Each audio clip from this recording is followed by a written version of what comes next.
yang diciptakan oleh Allah Subhanahu wa taala, yang dimana oleh karena kemuliaan beliau, andaikan lautan dijadikan sebagai tinta, pohon-pohon dijadikan sebagai pena, digunakan untuk melukiskan kemuliaan beliau, maka tidak akan pernah cukup untuk melukiskan kemuliaan beliau. Karena begitu mulianya beliau di sisi Allah Subhanahu wa taala. Bahkan sendal beliau pun lebih mulia daripada dunia dan seluruh isinya. Karena sendal beliau pun telah berjumpa dengan Allah Subhanahu wa taala di Sidratul Muntaha. Siapakah dia? Tidak lain tidak bukan dialah Rasulullah, baginda Nabi besar Muhammad sallallahu alaihi wasallam. Alhamdulillahi rabbil alamin, wassalatu wassalamu ala asrafil anbiya'i wal mursalin, sayyidina wa maulana Muhammadin wa ala alihi wa ashabihil mujahidin tahirin. Amma ba'd.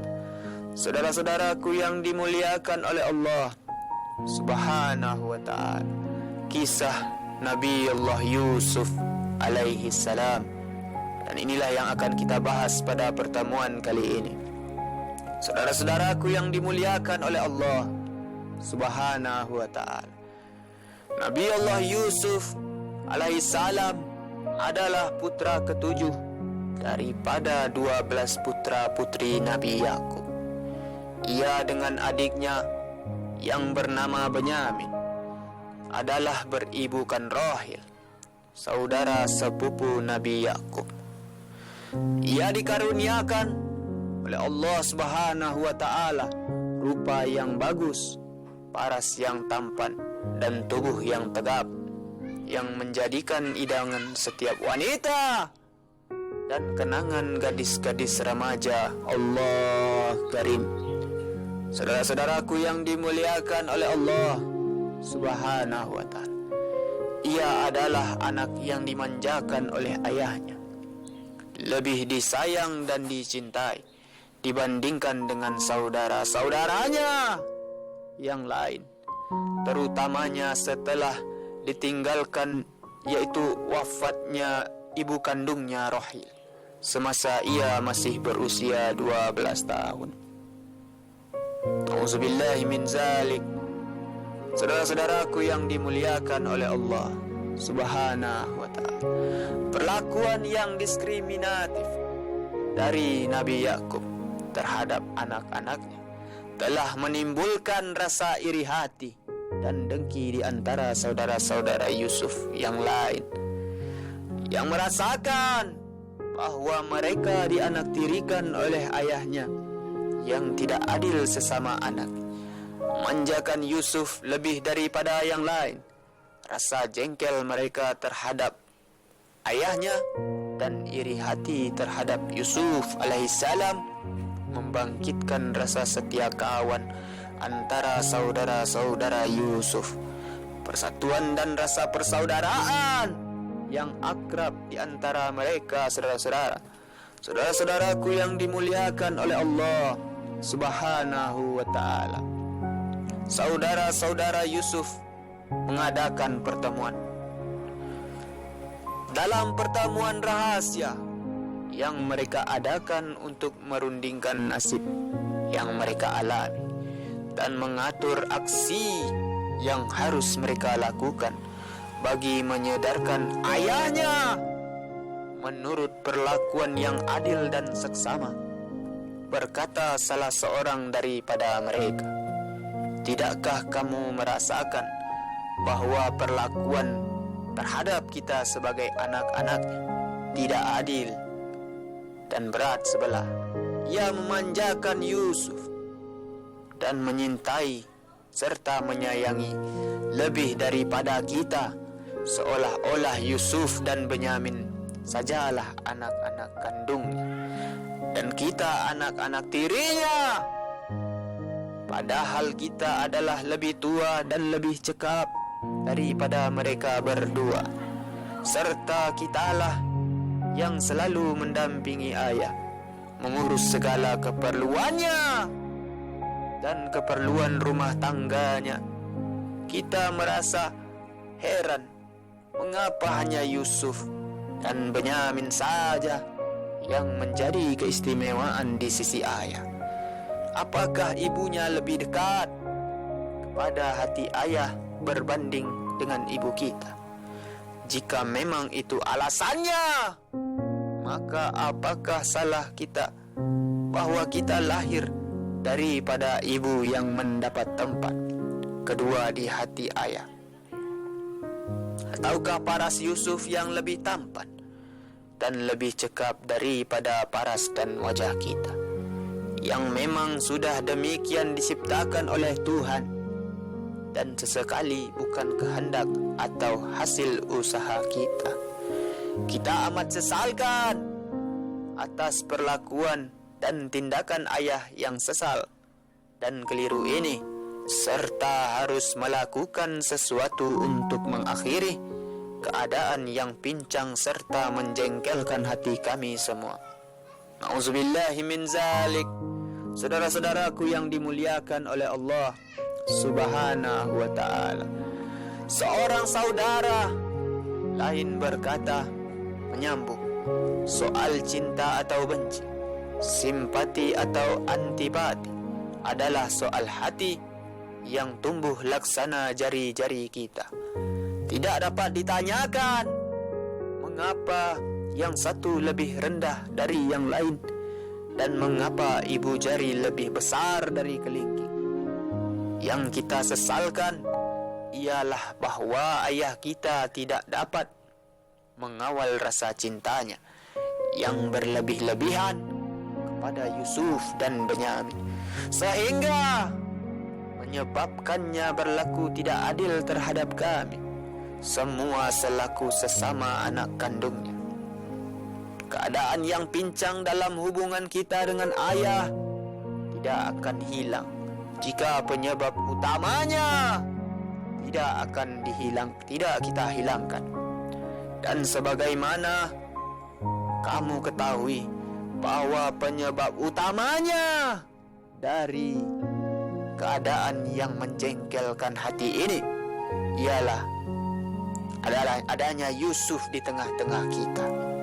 Ia adalah penghalang bagi kita untuk dapat menerobos ke dalam lubuk hati ayah kita, dan dia merupakan dinding tebal yang memisahkan kita dari ayah kita yang sangat kita cintai. Maka jalan satu-satunya untuk mengakhiri kerisauan kita ini ialah dengan melenyapkannya dari tengah-tengah kita dan melemparkannya jauh-jauh dari pergaulan ayah dan keluarga kita. Kita harus membunuh dengan tangan kita sendiri atau mengasingkannya di suatu tempat di mana terdapat binatang-binatang buas yang akan melahapnya sebagai mangsa yang empuk dan lezat. Dan kita tidak perlu meragukan lagi bahwa bila Yusuf sudah lenyap dari mata dan pergaulan ayah, ia akan kembali menyintai dan menyayangi kita sebagai anak-anak yang patut mendapat perlakuan adil dan seksama dari ayah, dan suasana rumah tangga akan kembali menjadi rukun, tenang dan damai. Tiada sesuatu yang merisaukan hati dan menyesakkan dada. Na'udzubillahi min zalik. Saudara-saudaraku yang dimuliakan oleh Allah Subhanahu wa ta'ala, berkata Yahuza adalah putra keempat dari Nabi Yakub dan yang paling cekap dan bijaksana di antara sesama saudaranya. Kita semuanya adalah putra-putra Yakub, pesuruh Allah Subhanahu wa ta'ala, dan anak dari Nabi Allah Ibrahim alaihi salam, pesuruh dan kekasih Allah Subhanahu wa ta'ala. Kami semua adalah orang-orang yang beragama dan berakal waras. Membunuh adalah sesuatu perbuatan yang dilarang oleh agama dan tidak diterima oleh akal yang sehat.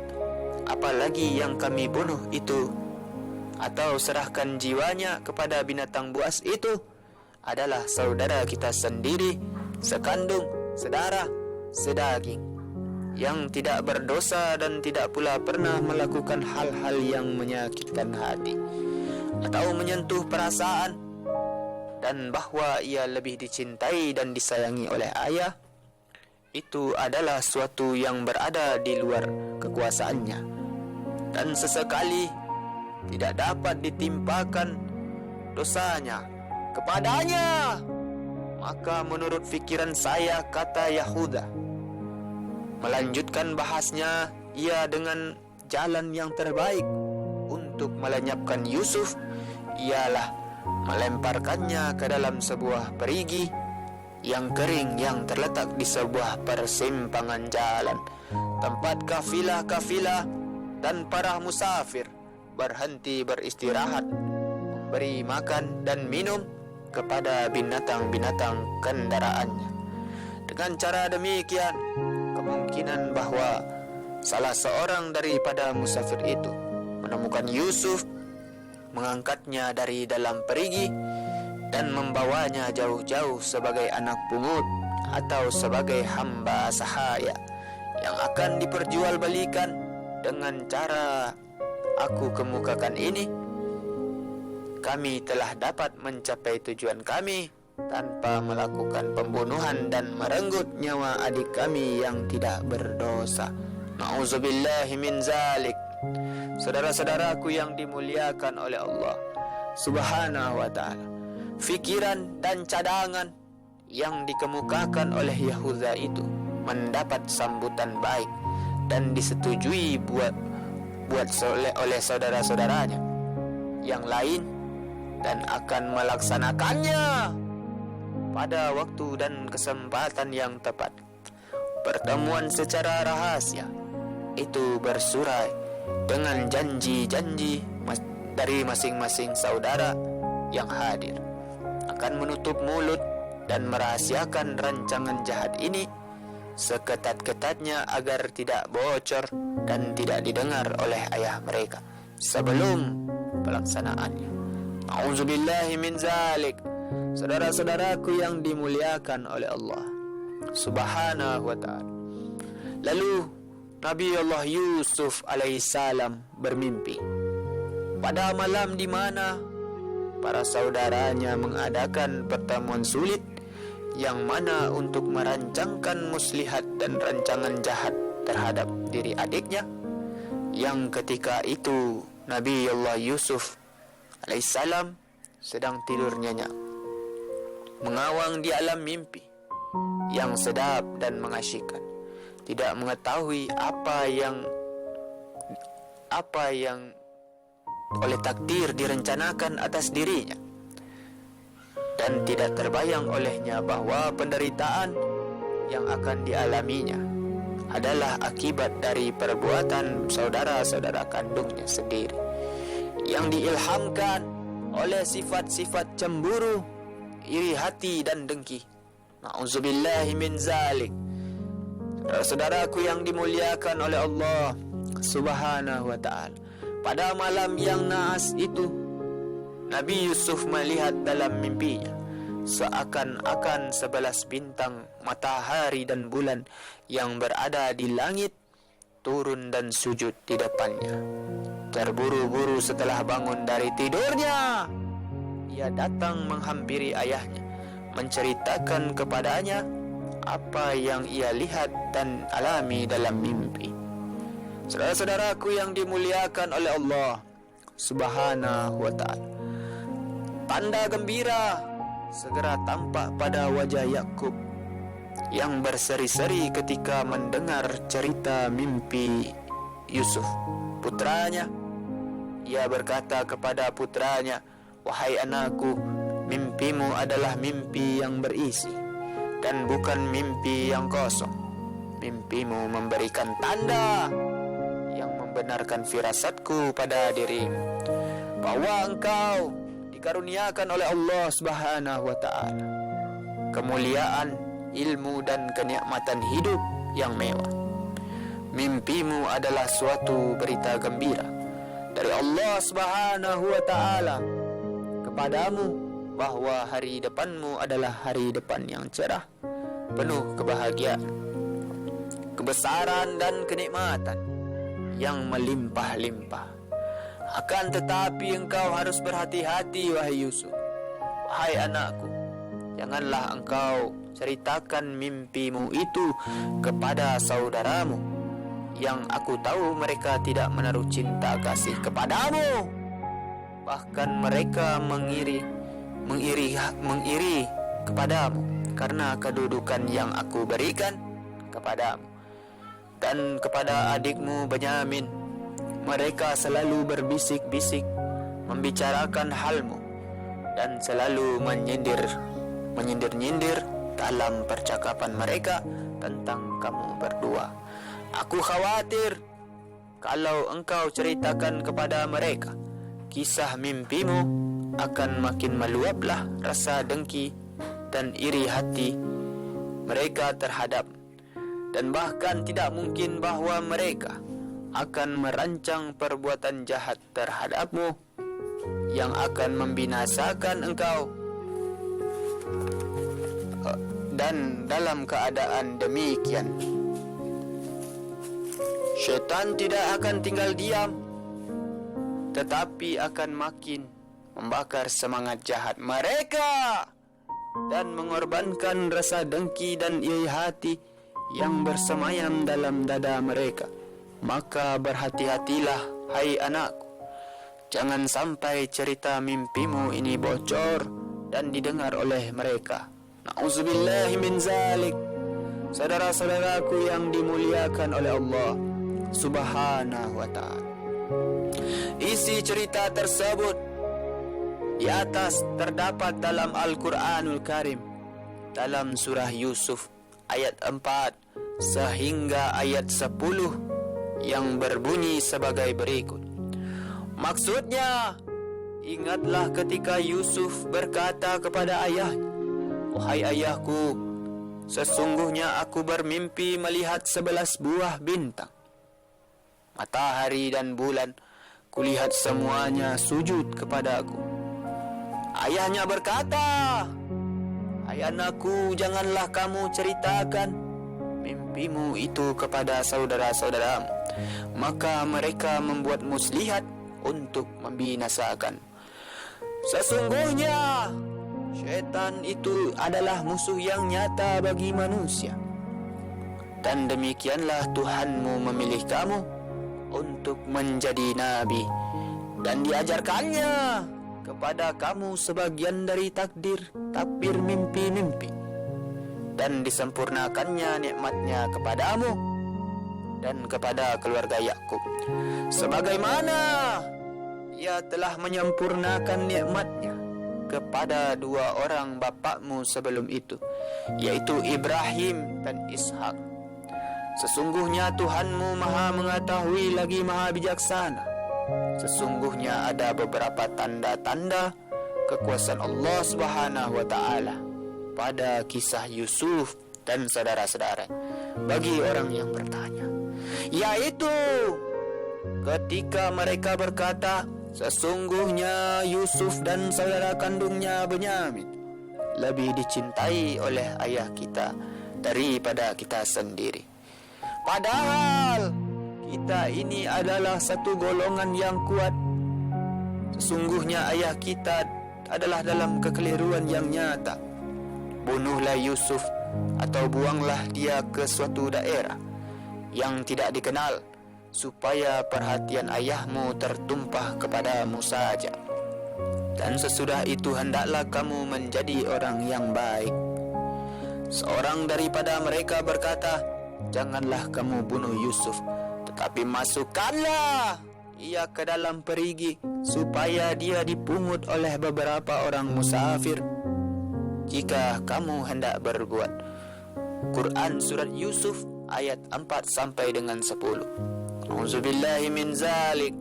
Saudara-saudaraku yang dimuliakan oleh Allah Subhanahu wa ta'ala, lalu Yusuf alaihissalam, Nabi Allah Yusuf alaihissalam, dimasukkan ke dalam perigi.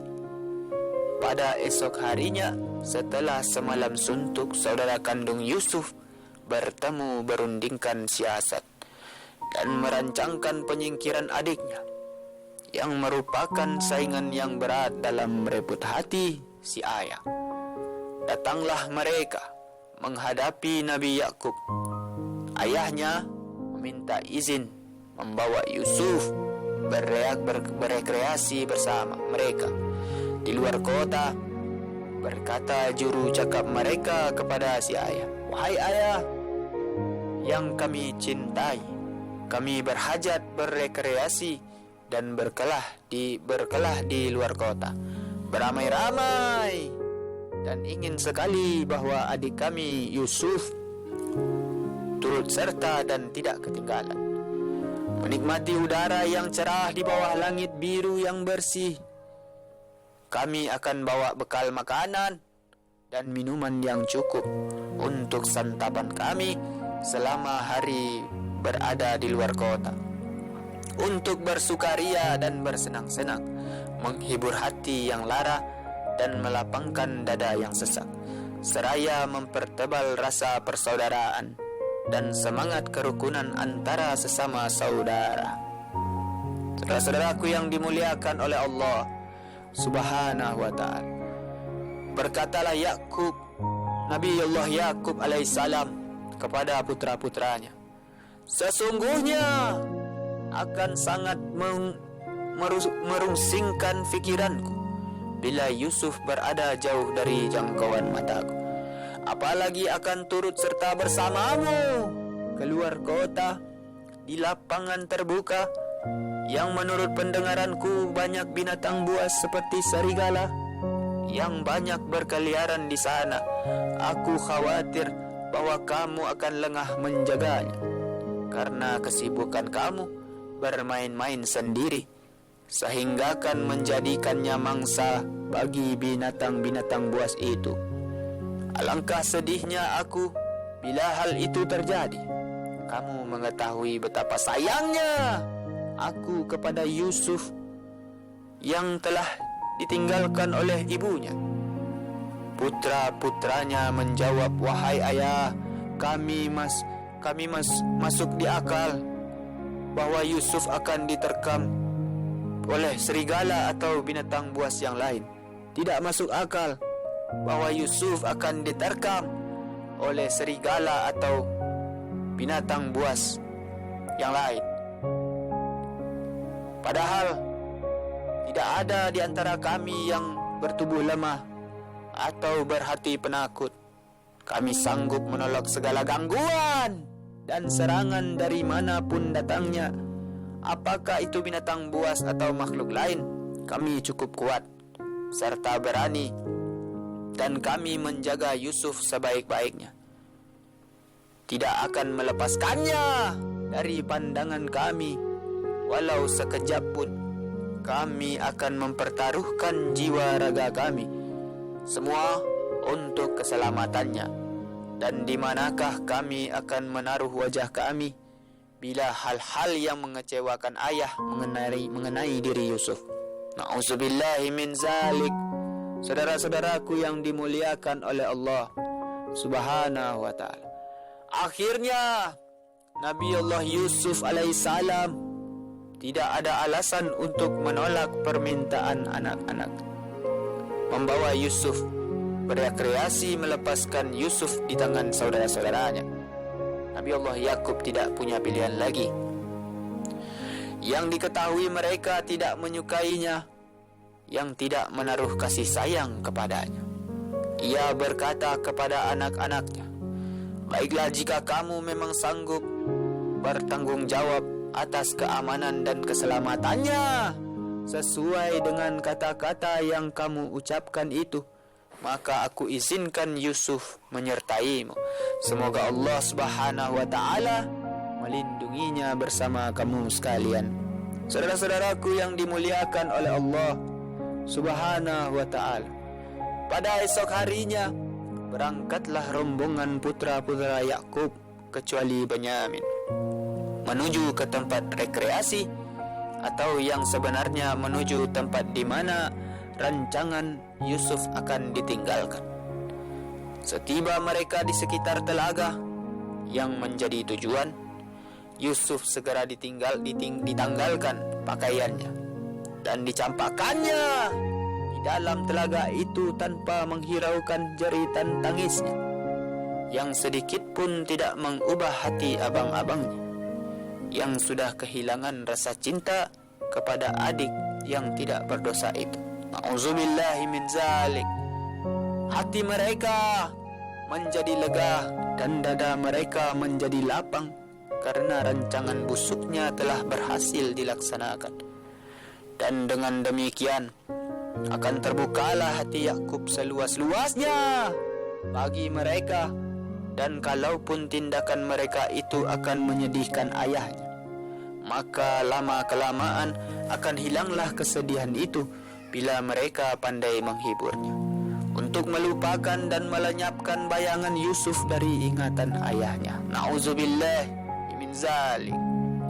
Saudara-saudaraku yang dimuliakan oleh Allah Subhanahu wa ta'ala, pada petang hari pulanglah mereka kembali ke rumah tanpa Yusuf yang ditinggalkan seorang diri di dasar telaga yang gelap itu, dengan membawa serta pakaiannya setelah disirami darah seekor kelinci yang sengaja dipotong untuk keperluan itu.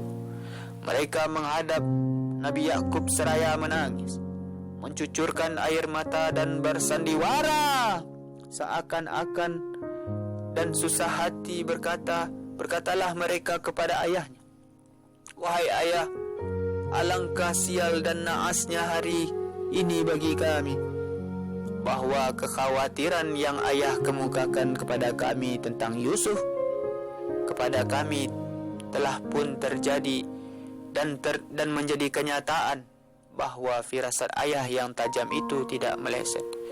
Yusuf telah diterkam oleh seekor serigala dikala kami bermain lumba lari, dan meninggalkan Yusuf seorang diri menjaga pakaian. Kami cukup hati-hati menjaga adik kami sesuai dengan pesanan ayah. Namun karena menurut pengamatan kami, pada saat itu tidak ada tanda-tanda atau jejak binatang-binatang buas di sekitar tempat kami bermain. Kami sesekali tidak melihat adanya bahaya dengan meninggalkan Yusuf sendirian menjaga pakaian kami yang tidak dari tempat kami bermain. Bahkan masih terjangkau oleh pandangan mata kami. Akan tetapi serigala yang rupanya sudah mengintai adik kami Yusuf itu bertindak begitu cepat menggunakan kesempatan lengahnya kami waktu bermain, sehingga tidak keburu kami menyelamatkan jiwa adik kami yang sangat kami sayangi dan cintai itu. Oh ayah, kami sangat sesalkan diri kami yang telah gagal menepati janji dan kesanggupan kami kepada ayah ketika kami minta izin membawa Yusuf. Namun apa yang hendak dikatakan bila takdir memang menghendaki yang demikian? Inilah pakaian Yusuf yang berlumuran dengan darah sebagai bukti kebenaran kami ini. Walaupun kami merasakan bahwa ayah tidak akan mempercayai kami sekalipun, kami berkata yang benar. Nabi Yakub yang sudah memperolehi firasat tentang apa yang akan terjadi, saudara-saudara, ke atas diri Yusuf putra kesayangannya, dan mengetahui bagaimana sikap abang-abangnya terhadap Yusuf adiknya, tidak dapat berbuat apa-apa selain berpasrah kepada takdir ilahi dan seraya menekan rasa sedih, cemas, dan marah yang sedang bergelora di dalam dadanya. Berkatalah beliau kepada putra-putranya, "Kamu telah memperturutkan hawa nafsumu dan mengikut apa yang dirancangkan oleh syaitan kepadamu. Kamu telah melakukan suatu perbuatan yang kamu akan rasa sendiri akibatnya kelak jika sudah terbuka tabir asapnya, yang patut dimintai pertolongannya dalam segala hal peristiwa, Saudara-saudaraku yang dimuliakan oleh Allah Subhanahu wa ta'ala, isi cerita ini telah dapat dibacakan dalam Al-Quran pada surah Yusuf ayat 11 sehingga 18 sebagai berikut, saudara-saudara. Mereka berkata, "Hai ayah kami, apakah sebabnya kamu tidak mempercayai kami terhadap Yusuf, padahal sesungguhnya kami adalah orang-orang yang mengingini kebaikan baginya. Biarkanlah ia pergi bersama kami besok, agar dia dapat bersenang-senang dan dapat bermain-main. Dan sesungguhnya kami pasti menjaganya." Berkata Yakub, "Sesungguhnya kepergian kamu bersama Yusuf amat menyedihkan aku. Dan aku khawatir kalau dia dimakan serigala, sedang kamu lengah daripadanya." Mereka berkata, "Jika benar-benar dimakan serigala, sedang kami adalah golongan yang kuat, sesungguhnya kami kalau demikian adalah orang-orang yang rugi." Maka tatkala mereka membawanya dan sepakat memasukkannya ke dalam telaga, lalu mereka memasukkan dia, dan di waktu dia sudah dalam telaga, kami wahyukan kepada Yusuf, "Sesungguhnya kamu akan menceritakan kepada mereka perbuatan mereka ini." Sedang mereka tidak ingat lagi. Kemudian mereka datang kepada ayah mereka di petang hari sambil menangis. Mereka berkata, "Wahai ayah kami, sesungguhnya kami pergi berlomba-lomba dan kami tinggalkan Yusuf di dekat barang-barang kami. Lalu dia dimakan serigala, dan kamu sesekali tidak akan percaya kepada kami sekalipun kami adalah orang-orang yang benar." Mereka datang membawa baju kemejanya yang berlumuran dengan darah palsu. Yakub berkata, "Sebenarnya diri kamu sendirilah yang memandang baik perbuatan yang buruk itu. Maka kesabaran yang baik itulah kesabaran, dan Allah Subhanahu wa ta'ala sajalah yang dimohon perlindungannya terhadap apa yang kamu ceritakan." Na'udzubillahi min zalik. Saudara-saudaraku yang dimuliakan oleh Allah Subhanahu wa ta'ala, lalu Nabi Allah Yusuf alaihissalam dijual sebagai budak. Nabi Allah Yusuf alaihissalam sedang berada di dalam sumur itu seorang diri, saudara-saudara, diliputi oleh kegelapan dan kesunyian yang mencekam. Ia melihat ke atas dan ke bawah, ke kanan dan ke kiri, memikirkan bagaimana ia dapat mengangkatkan dirinya dari perigi itu, saudara-saudara. Namun ia tetap tidak melihat sesuatu yang dapat menolongnya. Ia hanya dapat melihat bayangan tubuhnya dalam air yang cetek di bawah kakinya.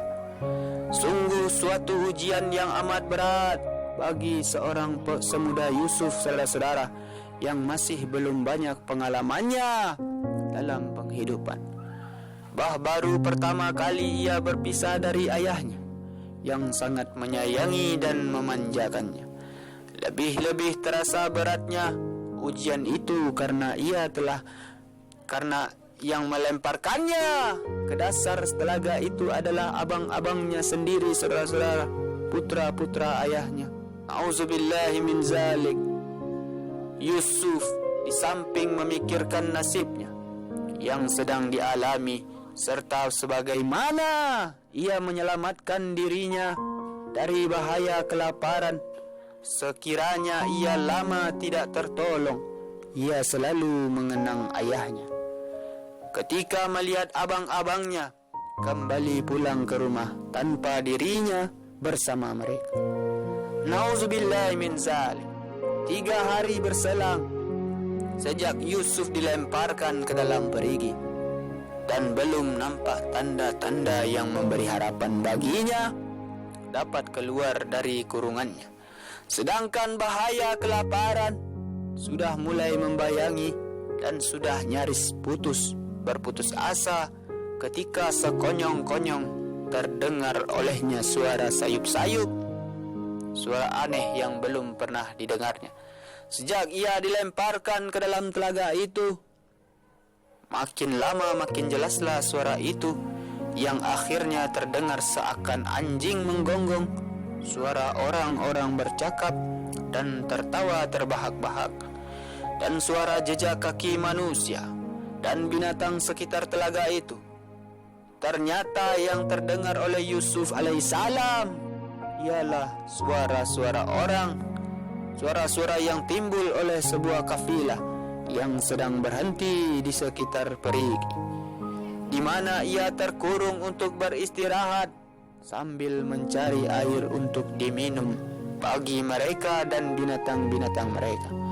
Alangkah gembiranya Yusuf, baginda Nabi Allah Yusuf alaihissalam, ketika ia sedang memasang telinganya dan mendengar suara ketua kafilah memerintahkan orangnya melepaskan gayung mengambil air dari telaga itu.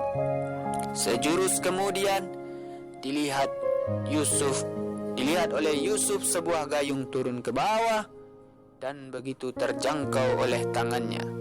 Dipegangnyalah kuat-kuat gayung itu yang kemudian ditarik ke atas oleh sang musafir, seraya berteriak mengeluh karena beratnya gayung yang ditarik itu. Nauzubillahi min zalik.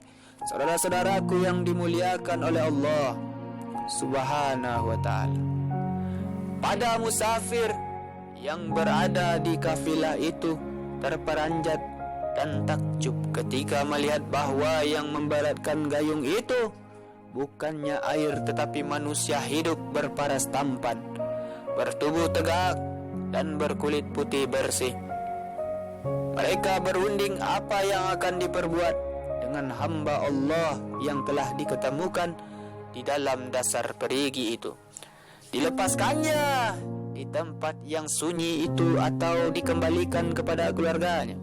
Akhirnya bersepakatlah mereka untuk dibawa ke Mesir dan dijual di sana sebagai hamba sahaya dengan harga yang menurut tafsiran mereka akan mencapai harga yang tinggi karena tubuhnya yang baik dan parasnya yang tampan. Saudara-saudaraku yang dimuliakan oleh Allah Subhanahu wa ta'ala, setibanya kafilah itu di Mesir, dibawalah Yusuf di sebuah pasar khusus di mana manusia diperdagangkan dan diperjualbelikan sebagai barang dagangan atau sebagai binatang-binatang ternak. Yusuf lalu ditawarkan di depan umum, dilelangkan, dan karena para musafir yang membawanya itu khawatir akan terbuka pertemuan Yusuf, maka mereka enggan mempertahankan sampai mencapai harga yang tinggi, tetapi melepaskannya pada tawaran pertama dengan harga yang rendah dan tidak memadai. Padahal seorang seperti Nabi Allah Yusuf alaihissalam tidak dapat dinilai dengan uang, bahkan dengan emas seisi bumi pun tidak seimbang sebagai manusia yang besar dan makhluk Allah Subhanahu wa ta'ala yang agung seperti Nabi Allah Yusuf alaihissalam, yang oleh Allah Subhanahu wa ta'ala telah digariskan dalam takdirnya bahwa ia akan melaksanakan misi yang suci dan menjalankan peranan yang menentukan dalam pergaulan hidup umat manusia. Allah Karim, saudara-saudaraku yang dimuliakan oleh Allah Subhanahu wa ta'ala, Nabi Allah Yusuf dalam pelelangan itu dibeli oleh ketua polisi Mesir bernama Fatifar sebagai penawar pertama, yang merasa berbahagia memperoleh seorang hamba yang berparas bagus, bertubuh kuat, dan air muka yang memberi kesan bahwa dalam manusia yang dibelikan itu terkandung jiwa yang besar, hati yang suci bersih, dan bahwa ia bukanlah dari kualitas manusia yang harus diperjualbelikan. Kata Fatifar kepada istrinya ketika mengenalkan Yusuf kepadanya, "Inilah hamba yang baru aku beli dari pelelangan. Berilah ia perlakuan dan layanan yang baik, kalau kelak kami akan memperoleh manfaat daripadanya dan memungutnya sebagai anak kandung kita. Aku dapat firasat dari paras mukanya dan gerak-geriknya bahwa ia bukanlah dari golongan yang harus diperjualbelikan. Bahkan mungkin sekali bahwa ia adalah dari keturunan keluarga yang berkedudukan tinggi dan orang-orang yang beradab. Saudara-saudaraku yang dimuliakan oleh Allah Subhanahu wa ta'ala, Nyonya Fatifar, istri ketua polis Mesir, menerima Yusuf di rumahnya sesuai dengan pesanan suaminya. Dilayan sebagai salah seorang daripada anggota keluarganya dan sesekali tidak diperlakukannya sebagai hamba belian. Yusuf pun dapat menyesuaikan diri dengan keadaan rumah tangga Potifar. Ia melakukan tugas sehari-harinya di rumah dengan penuh semangat dan dengan kejujuran serta disiplin yang tinggi.